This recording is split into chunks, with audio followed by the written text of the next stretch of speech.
What's up, y'all? We back at it, man, and I got a theory video for Kagurabachi. Yes, and it's about the Hishaku Group, how they came to be, how they got formed, and we about to get right into it. But make sure you subscribe, hit the bell for all notifications, and if you like these theory videos, let me know in the comments section. With that being said, let's get it. So we find out in chapter 66 a little bit about the past before the war started.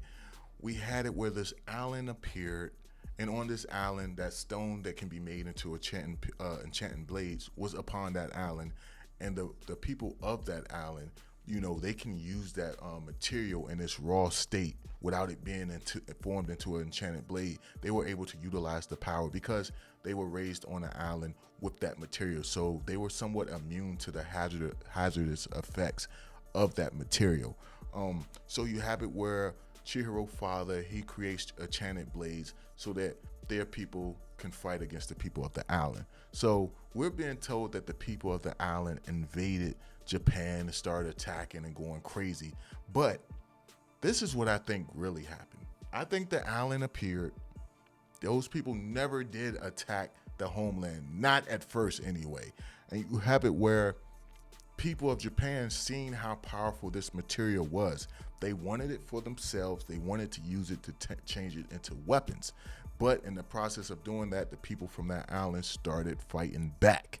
And in the process, that's how this great war happened. Very similar to the movie Avatar. I don't know how many of y'all seen that, but Avatar, it was us invading their land, you know, their planet for some type of material they got that was worth a lot of money. And then eventually we ended up fighting the natives on that world.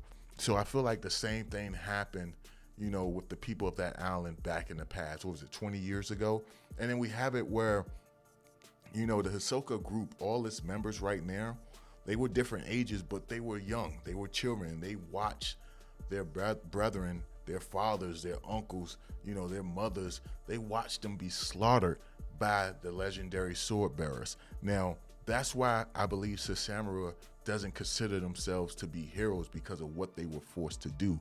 They were forced to wipe out all these people in order to try to gain power and in order to gain that material on the island so that Japan can make it into weapons to use for whatever future endeavors they had planned out for Japan. I imagine at some point in the future we're gonna find that out. And I believe Yura, he isn't even the leader. I believe they were raised by someone who told them, trained them how to fight, told them about everything that happened, for those who weren't there to witness all of it, because some of them may have been too young, such as, you know, Higo, he might have been like 15 at that point in time. Was it 15? No, he might have been a certain age at that time where he's too young to remember exactly what happened. And you have it where this old sensei taught them that, as well as showed them how to use their sorcery abilities. Because when you think about it, these guys took the enchanted blades 3 years ago, you know, prior to the series starting, and didn't choose to use it at all until this point in time. I feel like they don't even really care about the enchanted blades. They just need them to keep it to keep the people from Japan for having it. That's more so why they have these blades. And of course Yura himself probably don't want it at all, because it seems like he's not really pressed about getting any of the enchanted blades outside of the real powerful one from the previous arc. Other than that, it doesn't seem like Yura really has any desire to use the enchanted blade. You see, he's giving them out to his henchmen or to the other Hishaku Group members, as opposed to taking it for himself. And I feel like it's more so he doesn't want anything to do with the weapons that destroyed his people. It's more so like they attacked Chihiro's father back then, more so for revenge, but at the same time, they took those enchanted blades to keep the enemy from having them. That's just how I'm viewing it right now. And then you have it where these guys are planning on taking out Samura, more so not because he, you know what I'm saying, not more so because they want to use his enchanted blade, but more so because he was a part of that attack that happened all those years ago. I imagine at some point in time, we're going to get revealed of the truth of what really went down on that island. We're going to see that, these guys aren't the heroes we were led to believe they were. They did a horrible thing. They probably did something just like Anakin from Star Wars, where they didn't just slaughter the men.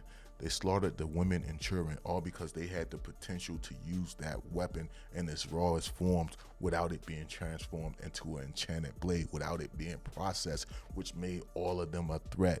I mean, when you look at how skilled all of these Hisoka members are, it's like they've been using sorcery their whole lives, because these guys are pretty damn young to be so damn skilled. When you look at characters such as like Shima, Azume, as well as, you know what I'm saying, an old girl who uses flame bone. When you look at those Yuki, when you look at those characters, they've trained and fought in the war, and that's why they're so talented with their sorcery abilities. But most of these characters with the Hisoka group are pretty damn young. They're like Chihiro age or just a little bit older, and Chihiro's like 18 if I'm not mistaken.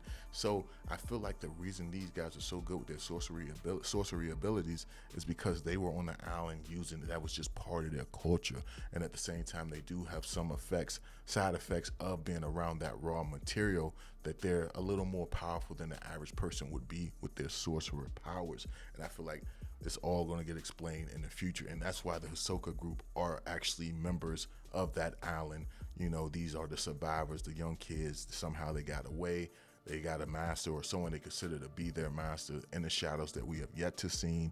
And this person, raised them in order to, raised them to seek revenge for all the people on the island, all of their kinfolk that were slaughtered by the Japan people who were just seeking the material in order to make their forces stronger. I guarantee you that's what's going to happen. And then that's going to be presented to Chihiro, and you're going to have it with Chihiro himself is having a dilemma where he knows, he's going to see his father as not being as innocent and as good as he thought. Very similar to like Black Panther. Think of Black Panther movie, and think about once T'Challa found out that his father abandoned his cousin and left him in America as opposed to bringing him back to Wakanda. And he was like, yo, you were wrong. You made the wrong decision, father. It's going to be a situation like that where Chihiro's going to look at his father like, yo, you made these enchanted blades so that you could slaughter these people. You were wrong for that, father. I guarantee you it's going to be a situation like that.